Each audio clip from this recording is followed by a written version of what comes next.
Okay, sir. So we are live now. Good evening, everyone. This is Labonno, and welcome to another live session of Voyages into the Past or Otit Prabaho. Today, we are extremely honored to have with us Dr. Shubhadeep Paul.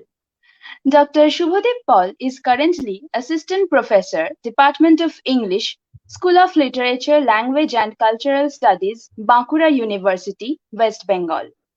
He has previously taught at the Postgraduate Department of English, Maulana Azad College, Kolkata, and was a guest faculty at the Postgraduate Department of English, Lady Brabourne College, Kolkata.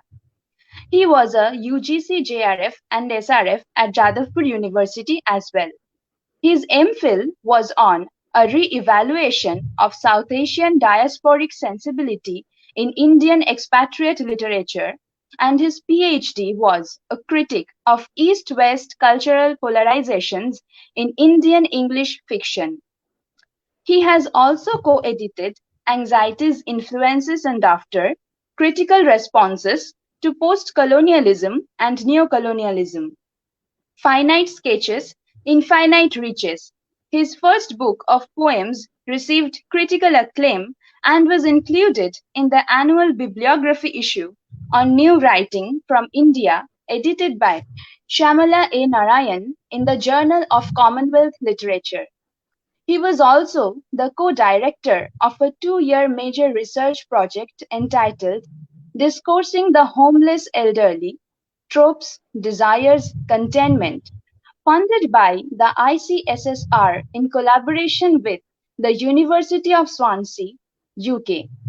His fictional and non-fictional writings have featured in Narrow Road Journal, Blue Minaret Literary Journal, The Four Quarters Magazine, Northeast Review, The Sunday Statesman, The Telegraph and Hindustan Times.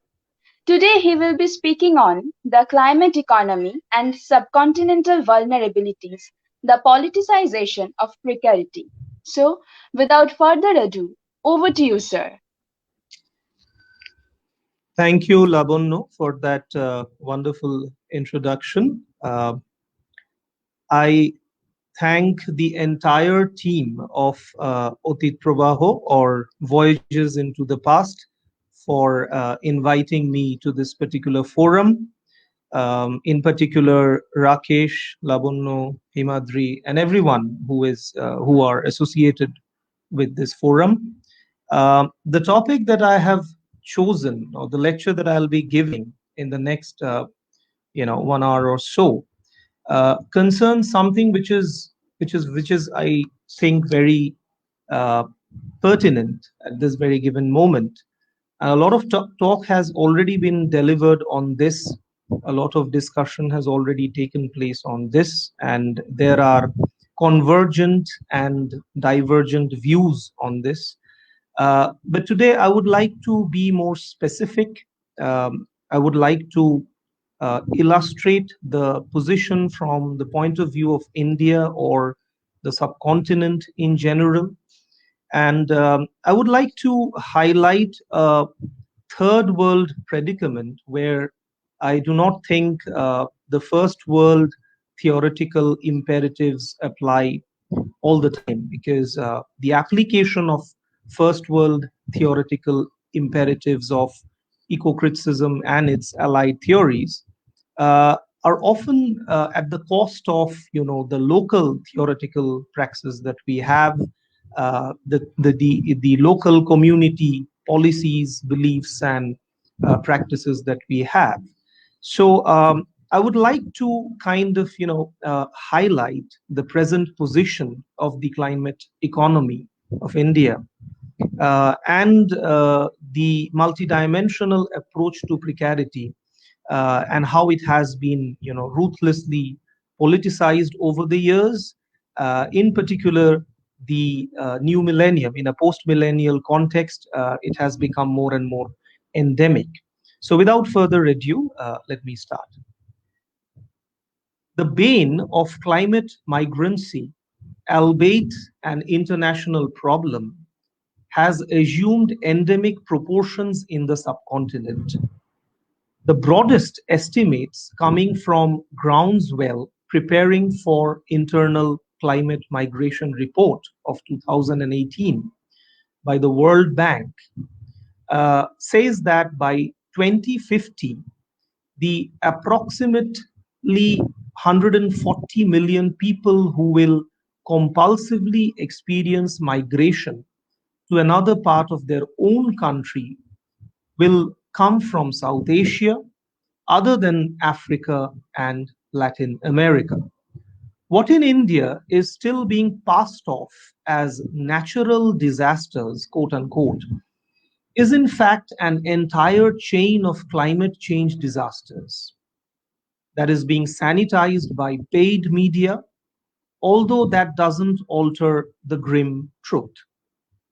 Let me point out the very recent February 2021 incident of a glacial lake outburst of the Nanda Devi, accelerating the water levels of the Dhauli Ganga and causing it to inundate massively at Joshimath in Uttarakhand's Chamoli district, and in the process demolishing the under construction 13 megawatt Rishi Ganga hydro power project and most of the nearby adjacent houses in Remi village.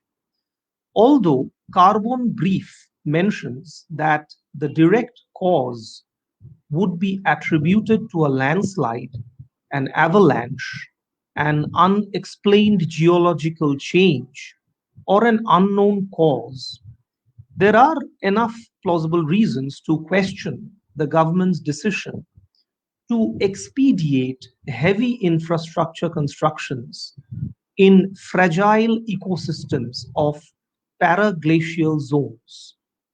This explains why both dams, the other being the Tapovan Vishnugad hydropower plant, were completely washed away.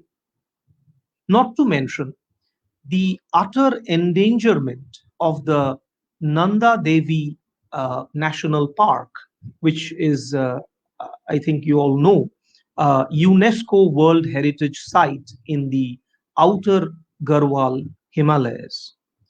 The resultant slush pile rose up to 20 feet, leaving issues of the statistical count of death and damage toll not properly answered. Latest Planet Labs satellite images revealed that in cases such as these, the problem of plummeting hanging glaciers is multifold aggravated when it receives greater loose sediment than usual.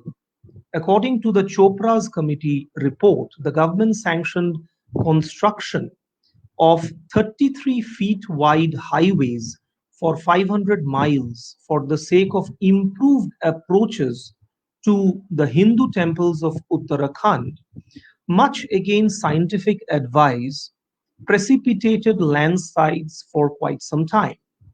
This paper details multiple examples of such eco-precarity in the subcontinent. I by no means advocate that this is an exhaustive list of documentary evidences that I might be citing, but nonetheless they are significant ones for consideration.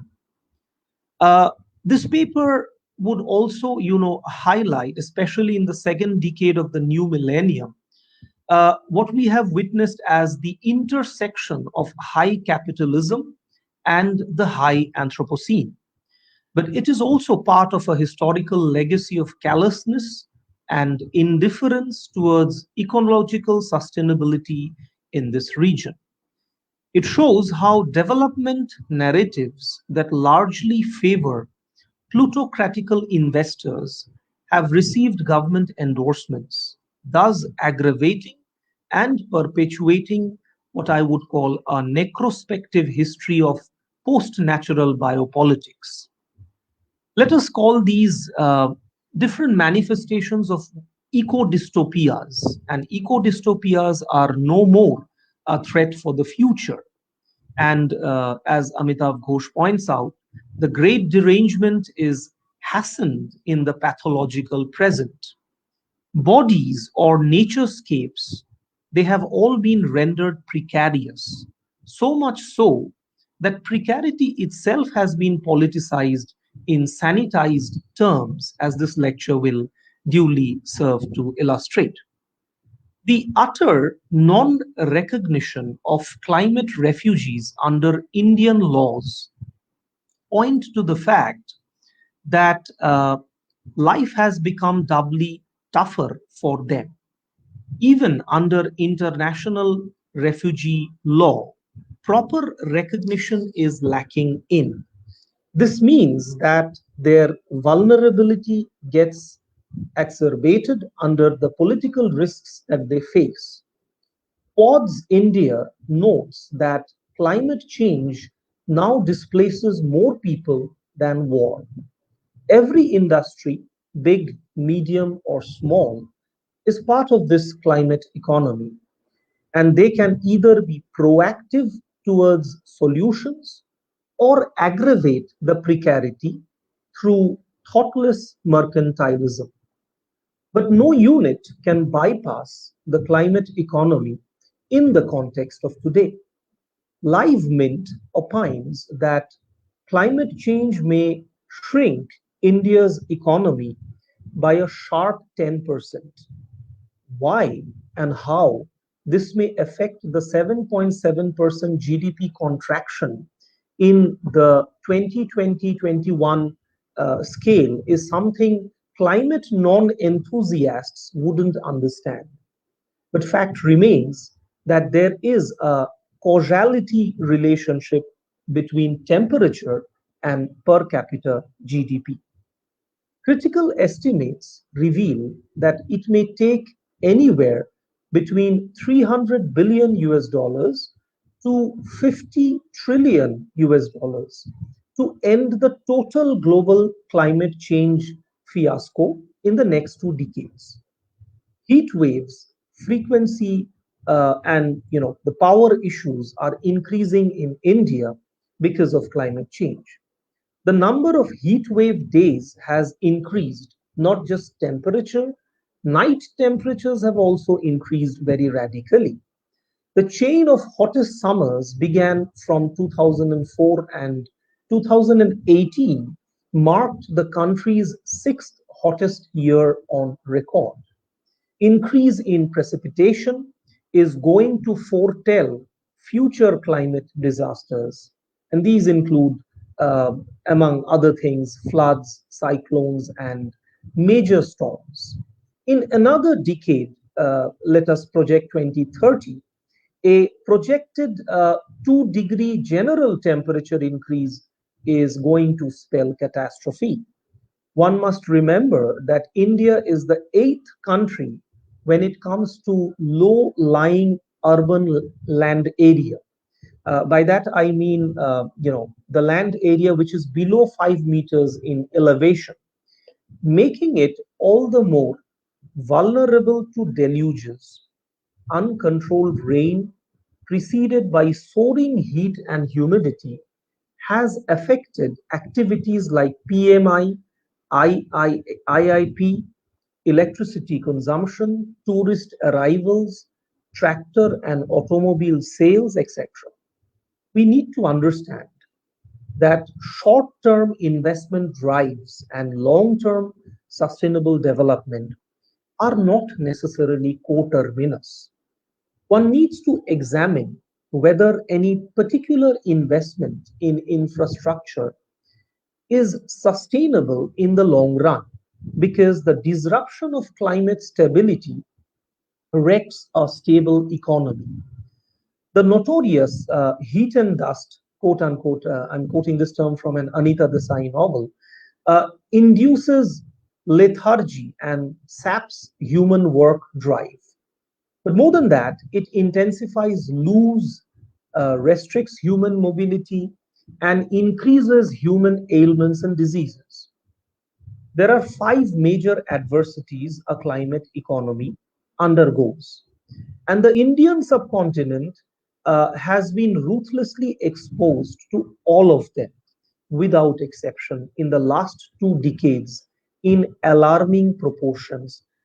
My point in mentioning the last 2 decades, my point in highlighting the post millennial situation is deliberate because without really spelling it out verbally, one can understand that there are political changes that have taken place, and sometimes, these political changes have not been eco-critically favorable. So, I hope my enlightened, audience would be in a position to understand through statistics and general observation how we have, fared over the years. Definitely not, in my opinion, very favorable. But anyway, the 5 points, the five major adversities a climate economy undergoes, in my opinion, are the following. Number one, rising maximum temperatures, rising minimum temperatures, rising sea levels, higher ocean temperatures, increased heavy precipitation, which results in thunder showers and hail, shrinking glaciers, and most dangerously, a thawing permafrost. Even nations that are fortified by other material means are at danger due to their geopolitical positioning vis-a-vis other countries. Else, Japan and Germany, despite their technological advancements, are risked by extreme weather events. Please mark this phrase within quotations, extreme weather events. And this is as per the German Watch Institute's Global Climate Risk Index 2020, which was presented at COP25 in Madrid. Again, one particular National Vital Statistics report reveals that although humans are tropical creatures, colder climates offer greater health and higher lifespan because of what we know as the refrigerator effect, which tends to slow down aging, controls insect population, and also kills harmful bacteria. But these colder climates, mind you, are doubly hit hard due to global warming because that induces the release of dangerous viruses and pathogens and create unforeseen fatalities of an endemic nature. Let me point out in this regard that the Global Commission of the New Climate Economy that was launched in 2013 by 7 nations, and these include Colombia, Ethiopia, Indonesia, Norway, South Korea, Sweden, and the United Kingdom. They concentrated on sustainable economic growth, but not without dealing with the risks that were posed by climate change. At the moment, India seems far abstracted from such an idea, as a long term note is not being taken of India's severely wounded climate economy. And I assert this phrase with due research that the climate economy, as far as India is concerned, right here, right now, on today's context, is indeed severely wounded. Prathamesh Mulya, writing for Quads India, points to the fact that the Indian agricultural sector is haunted by climate change like a specter or a ghost. The August 2020 RBI report has confirmed this looming danger of incremental crop area damage. And when crop area damage takes place, as you know, we lose more of the fertile cultivable area. Groundwater erosion of Indian wells in general has been a pronounced 52% between, once again, the 2008 to 2018 period. The fact that a whooping 3% of the total GDP will have to be allocated for countering climate change spells doom for, I don't know how to posit this, developing economy or underdeveloped economy like that of India. unless the issue be considered of paramount importance and dealt suitably. But what we are actually doing, in fact, is this, that we are positioning our strategic interests on present development, leaving the ground for ecological repair for future governments to come. However, as climate change experts point out, that projection is no longer going to work out, because the misdemeanors of the past governments are showing up in the present governmental scenario as well. So either way, the exchequer is depleted. Either way, this would be heavy on the taxpayers' money. Either way, this would affect the GDP in a major, substantial manner, and that has to be taken into account. So Indian agriculture and parliamentary democracy have been traditionally predicated on the monsoons, as you all very well know. And we even have, parliamentary monsoon sessions, keeping in mind that timeline. But with irritable climate syndromes, the ripple effects would be more and more severe in times to come. Desertification of arable land is a nightmare for a country like India, which will be accentuated by various grades of soil erosion, endemic droughts, volatile rain patterns, downward shifts in average rainfall, so on and so forth. The overall result: climate change damage control expenses, as I pointed out just a little while back, infrastructural damage repair, inability to fix policy rates, crop yield slump, macroeconomic instability, and an overall impairment of the balance sheets of households, corporates, banks, and even insurers. Nobody is exempt from the damages that are being wreaked on the climate economy. An adverse climate economy automatically leads to loan repayment defaults on everything from tractors, seeds, motor pumps, and fertilizers, thus creating political pressures in a country like ours to write off or heavily subsidize agricultural loans at unsustainable interest rates, with, of course, taxpayers' money.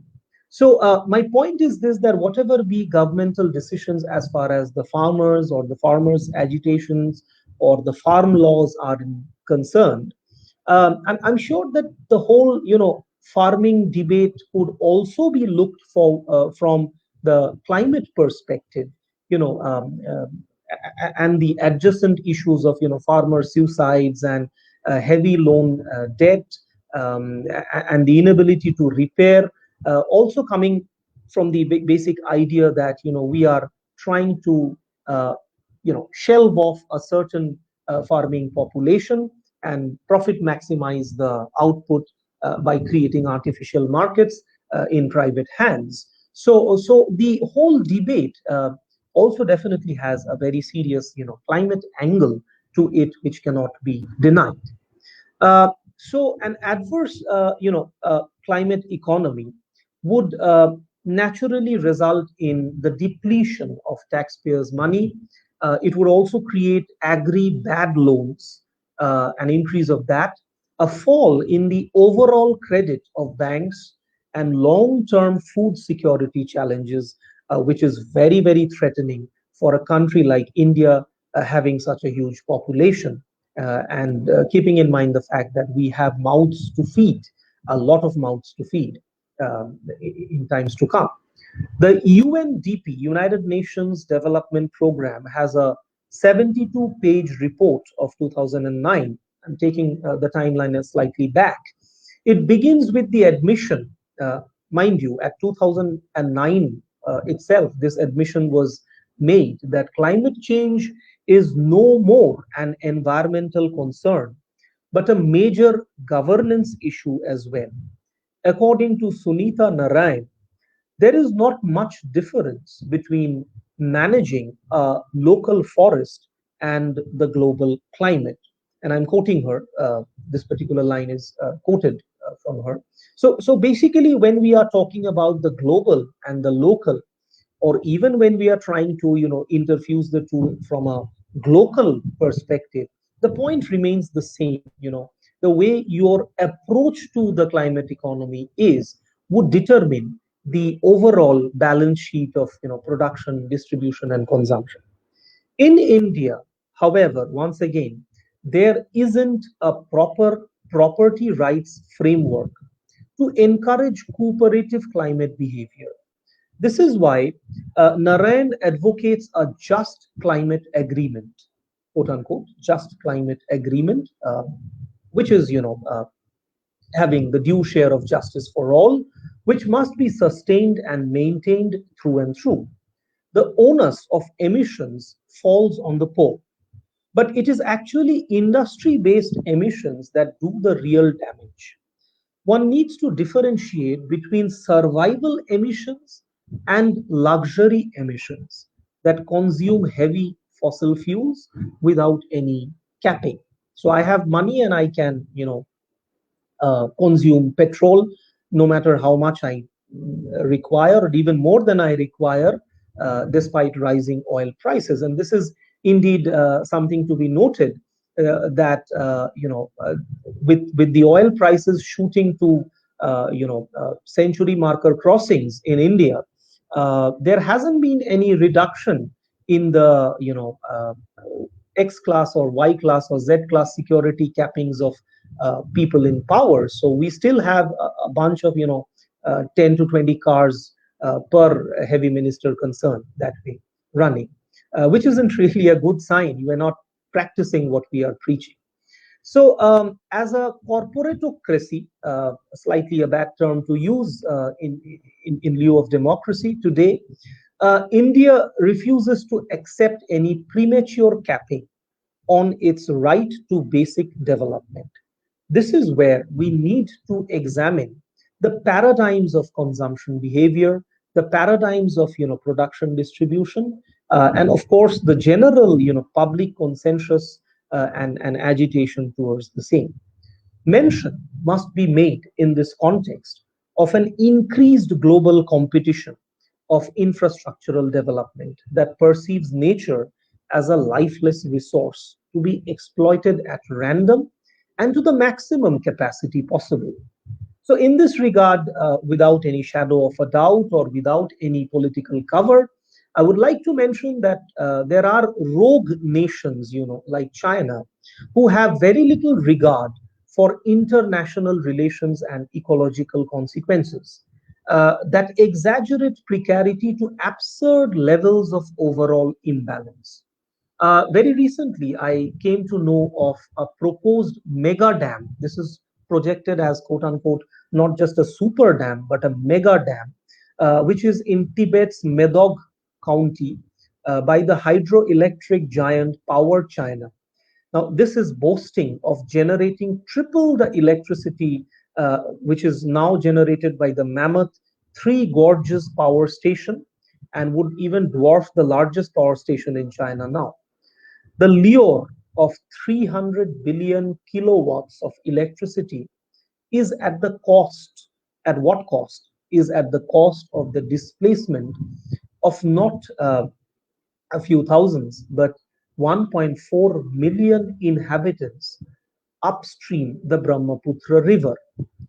There is the worrying fear that this would straddle the world's longest and deepest canyon at an altitude of more than 1500 meters or 4,900 feet.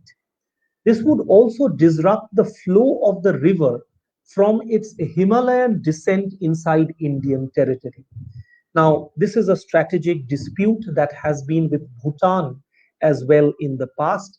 And let me point out that I personally was a victim of the excessive water discharge from the Kurichu hydropower plant in Bhutan that pretty often inundates the plains of the Brahmaputra in small towns of Lower Assam and Western Assam.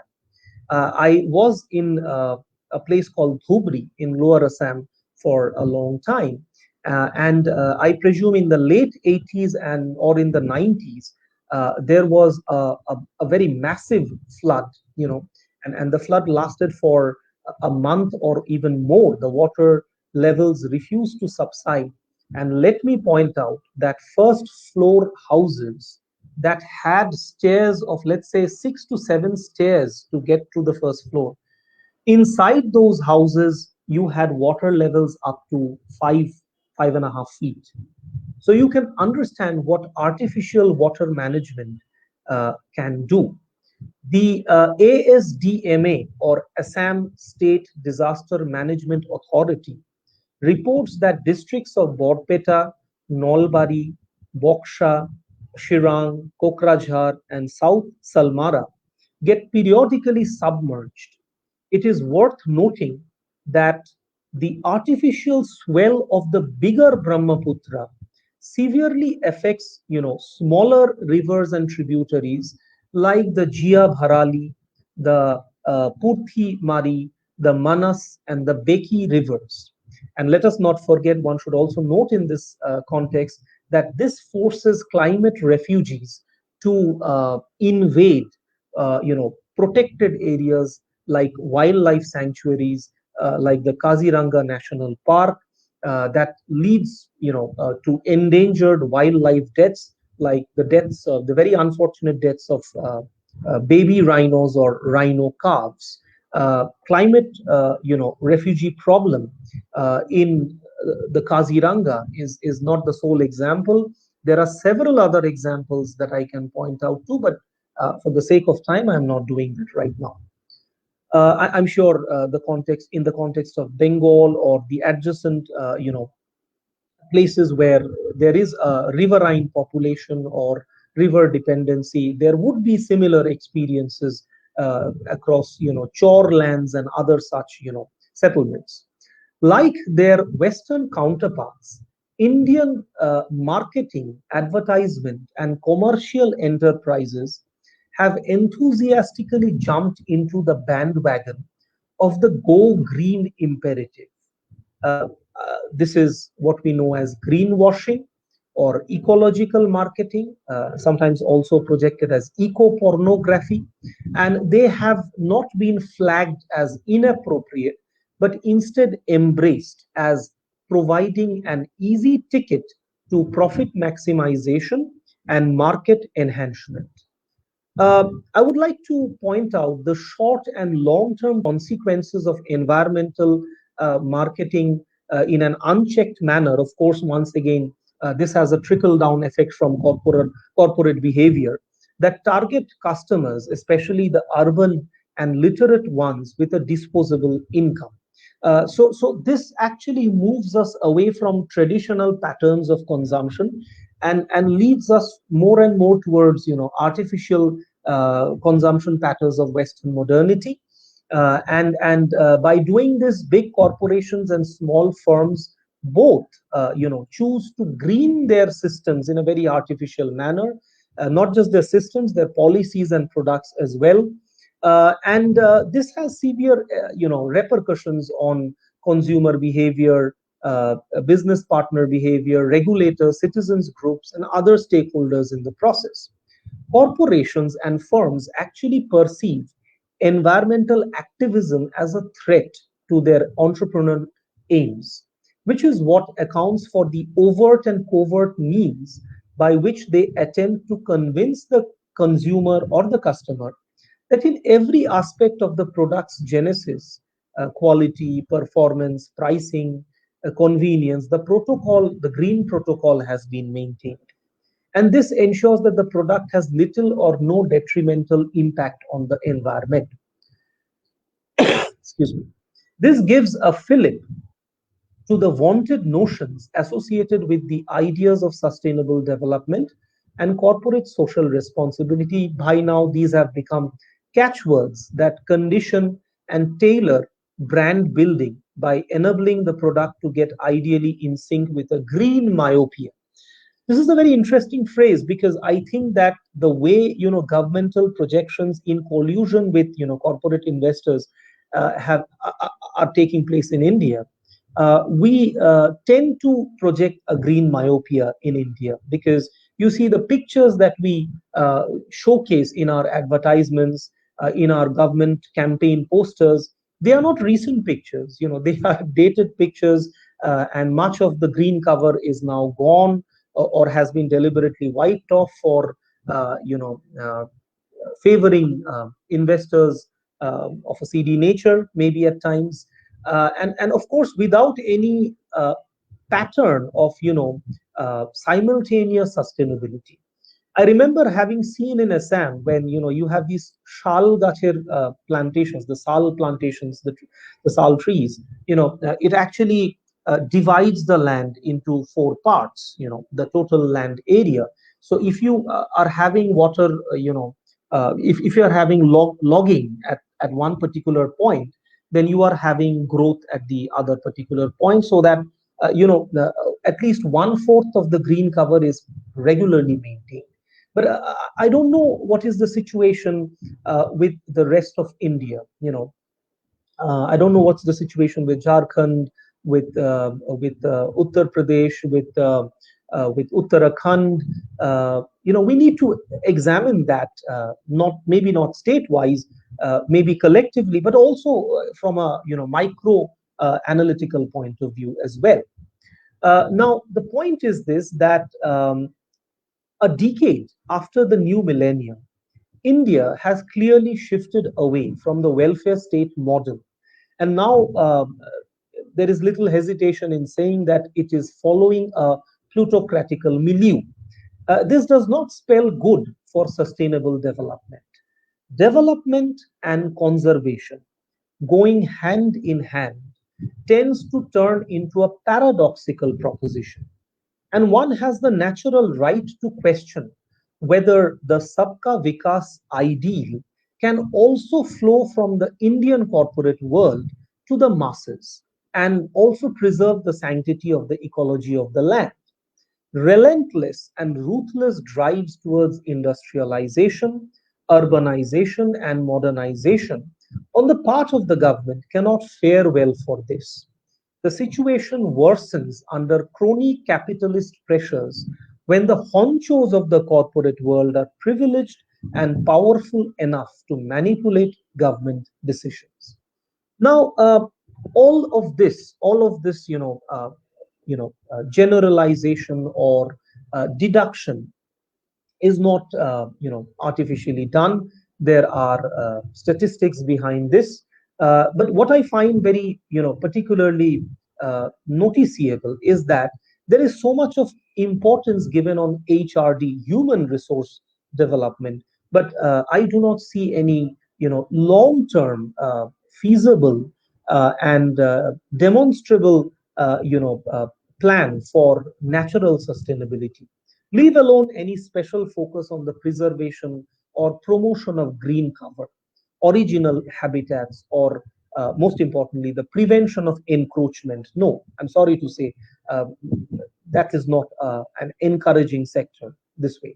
The global malaise of forest fires, uh, the Amazons, have been equally manifest in Uttarakhand, where ulterior designs are clearly understandable. Not only Uttarakhand, many other parts of India as well. The same may be said towards other natural resources like rivers, estuaries, mangroves, wetlands, et al. How are we managing these permanent natural, presences? How are we managing them? Um, you can have a look at your local context, if not a more macrocosmic standpoint. From a more macrocosmic standpoint, the examples are clearly visible. The print observes that environment is, and I quote, the most underreported disaster, unquote, of the present regime, despite under reported disaster, mind you, because of course there is hardly much of media mention in this, which also goes to show the way the general media is operating at this moment as far as environmental reporting is concerned. Despite the new generation revolutionary climate activism, governmental lethargy is evident from the statistical report itself that in the Environmental Performance Index (EPI), India is ranked at as the fourth worst country in the world out of 180 nations. So, what is India's position? Out of 180 nations in the EPI, India is ranked 177th. I'm sure that sums up the moral of the story. Even 5 years back, this rank was 155. From 155, in 5 years, we have come to 177. Ban on critically polluted industrial belts was lifted as per a 2014 report in Business Standard. Environmental clearances were eased for mid-sized polluting industries to operate within 5 kilometers of eco-sensitive areas. The previous standard was 10 kilometers. Now it is 5 kilometers. Coal tar processing, sand mining, paper pulp industry norms were heavily relaxed. The number of independent members in the NBWL, National Board for Wildlife Development, was reduced from 15 to just 3. Under the UPA 2, 216 out of 328 projects got environmental clearances. Now it is, I think, 682 out of 687 projects are hoping 99.82% projects have got clearances. So the issue of governmental clearances also must be coming under the critical scanner. In 2017, the Central Pollution Control Board eased thermal pollutant emission levels for over 400 thermal plants. The scroll reports that despite their added advantages, 16 new power stations failed to install clean technologies. So there is no, objection, no direct objection to the creation of power stations. I'm not saying that we should be sitting with, dim lamps all the time. That is not pro-development. I'm not saying that. But what is equally important is this, that power stations that get the tender, power stations that make the clearance should also be in a position to install clean technologies for sustainable development. Tweaking was also done with the National Green Tribunal Board autonomy, although the Supreme Court fortunately stalled this move, and perhaps more long-term damage was, for the moment, prevented. Salt pans were declassified as wetlands. You see, this is to ease out, corporate intrusion. The coconut tree in Goa was classified as a grass to enable private land clearances without governmental permission for the real estate sector. The 2018 National Forest Policy and Coastal Regulation Zone (CRZ) norms were also slacked. The Aravali in Gurgaon and the Are in Mumbai, the last biodiversity sites of these two megapoles, have not been spared either.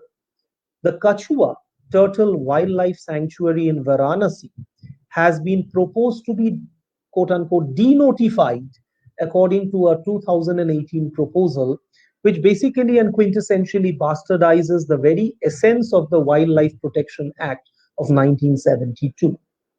The Ken Betwa river lining project of Madhya Pradesh threatens to destroy 4,000 plus hectares of Panna Tiger Reserve, almost ensuring the extinction of the critically endangered Indian gharial. I'm sure you know the Indian crocodile. 53,000 mangrove trees might be axed for the bullet train project while the most pristine green cover in Chhattisgarh would soon be history as permission for deep coal mining is getting way. To cut the long story short, the very ideas of sustainable development and CSR have become not only empty rhetoric, but also a farcical bombast in the Indian context. This situation is not just alarming, it is veritably dystopic, and dystopic in the light of the present. This is what I'm talking about in the pathological present. If the real picture of ecological preservation be this, let alone promotion in any way, it is so inepical, one can easily apprehend that rampant greenwashing and eco pornography follows up in the Indian subcontinental context in almost every sector possible. How do I conclude? How do I sum up all of this? It breaks my heart to understand that what is the green legacy that we will be handing over to the next generation and the generations to come. In fact, I presume that mine has been the generation where I have seen the transitions of modernity, Western modernity, and the gradual precipitation of the cold nature of the Anthropocene from the 80s to the 90s to the 2000 milieu, and then of course the next 20 years that passed by. These 30, 40 years have perhaps done more damage than maybe the previous 40, 50 years. And I think that the damage has been far more incremental in the last 5 to 10 years, which I'm sure goes without mentioning that there are several environmentalists and eco-critics who are, and even writers and activists who are regularly pointing this out. But there is a sheer degree of utter callousness in the general media, in the electronic media, in highlighting and promoting these aspects. There is not even any sanitized media product promotion. There is an absolute media blank as far as this ecological dystopification of nature be concerned from the subcontinental perspective. So it is a misnomer. It would be a misnomer to state that it is time we take all of this as a wake up call. No, the clock for climate action has already started ticking long time back, perhaps even before we entered the Y2K millennium. We could no longer drink pipe water. Groundwater levels sank. Salinity increased multifold in mangrove and marshland areas. Wetlands got indiscriminately filled up. Fossil fuel consumption has shot up. Very recently, there is a very negligible drive towards having electric scooters, or maybe solar panels being implemented. But then once again, that is not on a popular scale of expansion, and quite obviously because of the rising levels of GST which is being generated from the heavy excise that we put on fossil fuels and maybe consumption fuels. So these fuels have really brought a sort of consideration worth making. But unless there is a combined, proactive, step taken by the general body politic from local levels, not necessarily from a broader collective level, um, action taken will be scarce. Okay. Sustainable consumption was promoted in the name of sustainable development. And the fallacy was that all along we believed that apocalypse is a matter of the future, near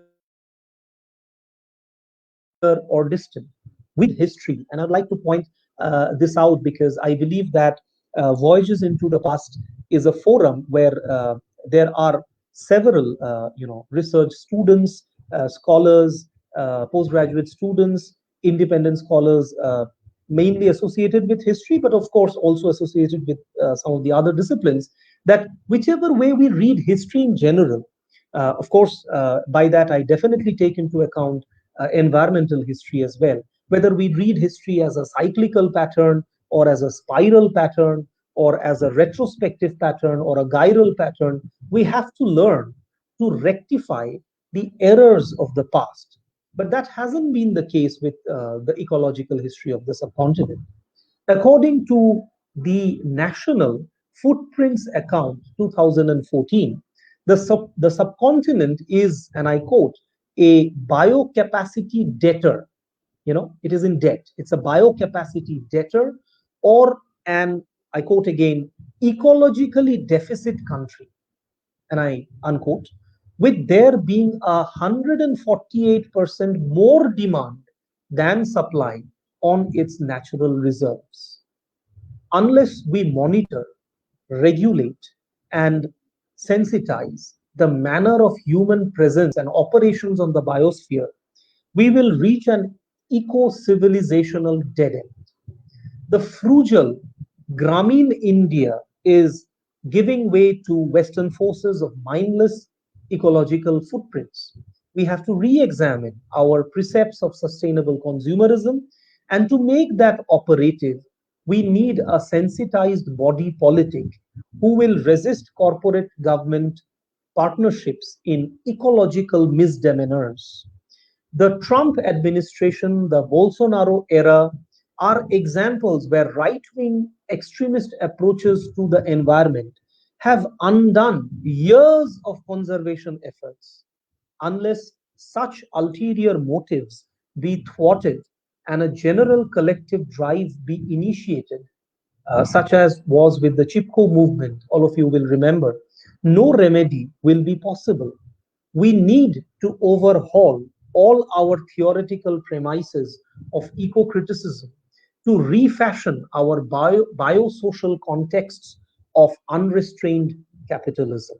So, while deep ecology, aka Arne Naes, would advocate biocentrism instead of anthropocentrism, it doesn't prescribe the manner of collective action that is needed to implement this. But David Pepper rightly says that the third world nations have become sites of overexploitation of nature and labor alike. The advocacy of eco socialists pave way for third world environmentalism, and Ramachandra Guha, his book Environmentalism: A Global History, Vandana Shiva's book Staying Alive, and many such texts, holistic texts, are right in advocating the introspection of local aspects of socio-cultural practices of these endemic regions, as opposed to sharp Western eco-critical thinking like that of, let's say, Peter Dickens and Ted Benton, who romanticize nature with ideas of, let's say, the species being and all that, or the Wordsworthian idea of the life force and all that. That might be spiritually true in a certain sense, but let us understand one thing very clearly in the context of the present milieu of the high Anthropocene, and that is that nature is neither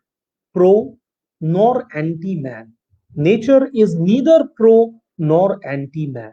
Nature is an indifferent, self operative agency. And it is on the onus of the Anthropocene itself to reorient itself in big and small ways, to make critical adjustments and paradigm shifts of thought, belief, and lifestyle, so that modernization drives do not eliminate community epochs of sustainability. Else, we will continue to politicize precarity as a humbug agitation of green activists who are anyway blacklisted for refusing development. Whose development? At what cost is this development being done? It's time. It's high time. It's already time. We need to democratically re-examine our vantage positions. Thank you very much.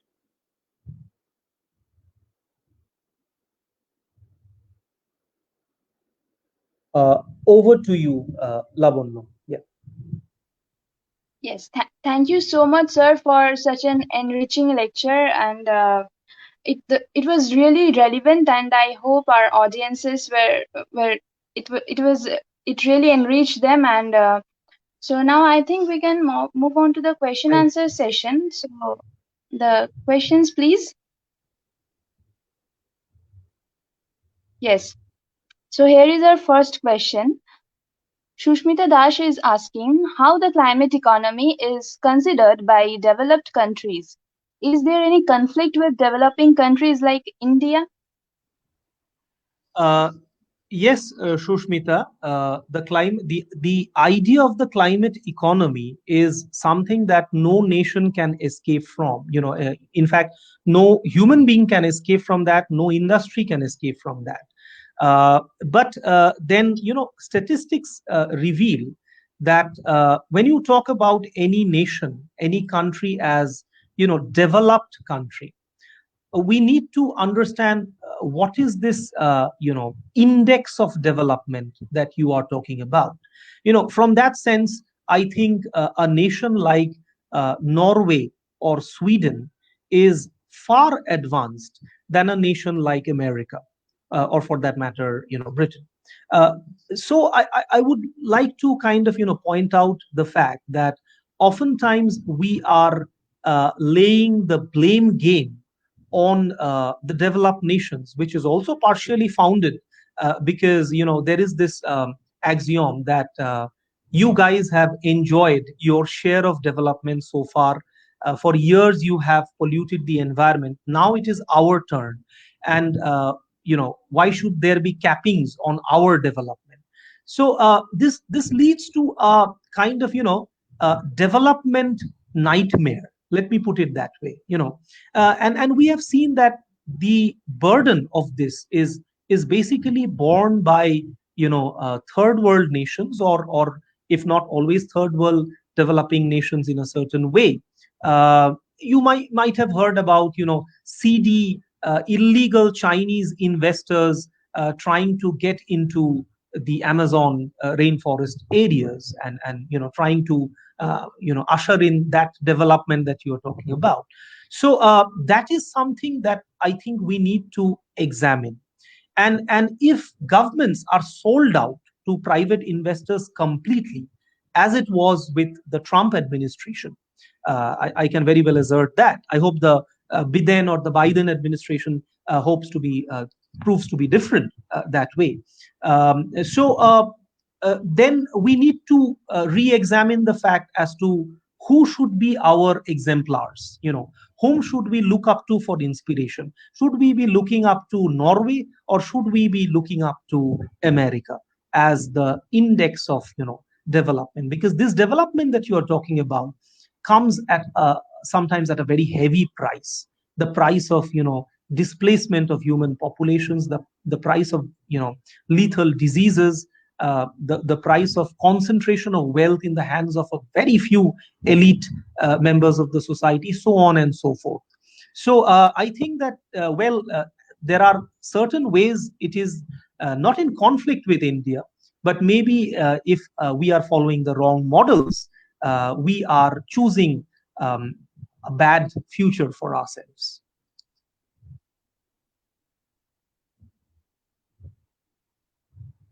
Thank you, sir. The next question, please. So Rakesh is Yeah. asking how we can differentiate climate economy between the situation pre-COVID and Pre-COVID. present COVID situation. Yeah, that's a very interesting question, Rakesh. In fact, that is something that is perhaps there in everybody's mind now. Uh, but I think that the pandemic has done some maybe some good things for us, because it has induced a quarantine where we have tended to re-examine and perhaps reorient ourselves. But at the same time, this is also true that immediately when the lockdowns were lifted, we started, getting into that modernist drive, in a very major way. It seems almost a crime not to ride a motorbike or a super bike. It is a veritable crime for the middle class Indian society not to own a car. And I'm not excluding myself from that. We all, given the situation, we have to do that. And why do we have to do that? I have pointed this out in other lecture forums as well, that we do that because there is no encouragement. There are no bicycle paths in India. um, uh, there, there is very little advantage given to walkers on feet. There are no fenced footpaths that way, for people who choose to walk that way. And of course, I would also like to mention the fact that the post COVID situation has also shown us that, based on the pre-COVID or the COVID situation, let me just point out the timeline from March 2020 to, let's say, the present, or at least till the lockdown was in proper force, that we have seen that nature has a wonderful capacity to replenish itself.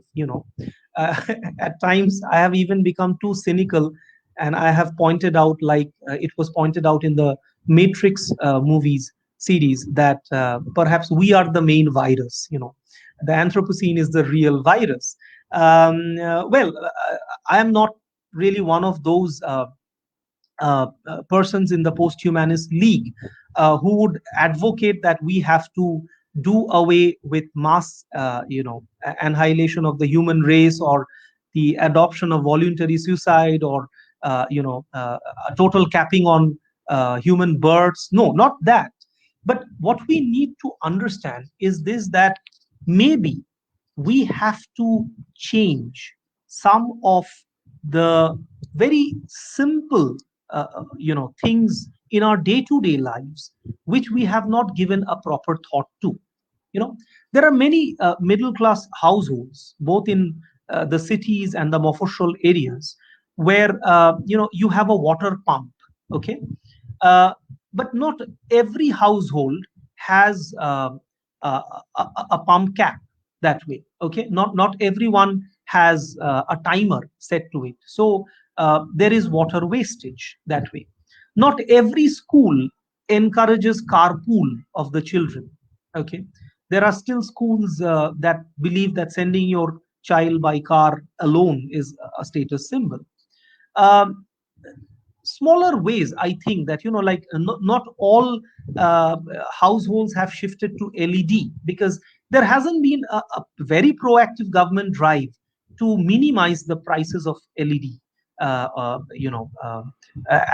a more ecologically convenient measure of having power supply, or lights and fans. So I think that there are many several small ways by which we can think about conservation. I remember a very interesting interview I had conducted of the very noted post-humanist Francisca Fernando, and she had pointed out that whichever be the country that you are residing in right now, whether it's America or whether it's India, or any other nation of the world, uh, not a single tree should be cut. That should be the kind of mentality that we have. But now, what do we do? Well, there is a bit of sunlight which is being absent because of this tree. Cut it down. Or it's his tree, but the leaves are falling in my ground. Cut it down. So we do have a very demoniacal approach to nature. That is what needs to stop. That is what needs to be re-examined. And I don't think COVID-19 is an exception, because viruses mutate, uh, dangerous mutations come in, and even if the second strain dies away, there is no guarantee that future pandemics or epidemics will not take place. Like I pointed out, in history, there is the cyclical pattern of repetition with pandemics and with pathogen behavior. There are also cyclical patterns of repetition. But how do we orient ourselves to, our presence in this planet is something we need to re-examine. You know, you have uh, every scope of doing your small bit. Maybe you don't have land, you live in a very small apartment, but you can still opt for uh, a green apartment. There are many ways of doing that. There are many ways of turning eco-friendly that way. So I think that this should be more and more systematic in the curriculum.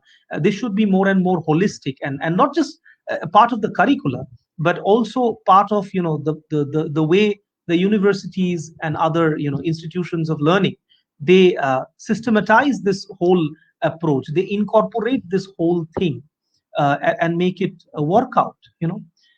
If I might take the time in pointing out that I was actually invited in Nodia once to a particular college for a seminar on eco criticism, and despite having a very sunny weather, very nice airy weather, the auditorium windows were all shut off, and five or six ACs were turned on, and we were speaking about eco-criticism. But we will not go the Tagore way. We will not go out. It's too hot for us. It's too uncomfortable for us. Maybe we have systematized ourselves the way our plutocrats have systematized themselves. We need to question that. And I'm not just skeptical about any particular government or any particular investor as such. I'm also skeptical about the general body politic, the general population, how utterly callous we are at times in doing our small bit to promote ecological sustainability.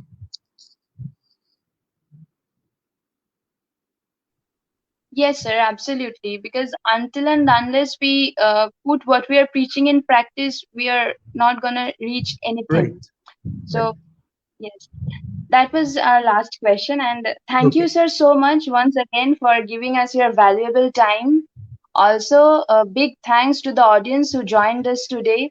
And keep following our page in Facebook, Instagram, and also subscribe to our YouTube channel. This video will also be uploaded there. So if anyone want to watch it later on, they can always do it.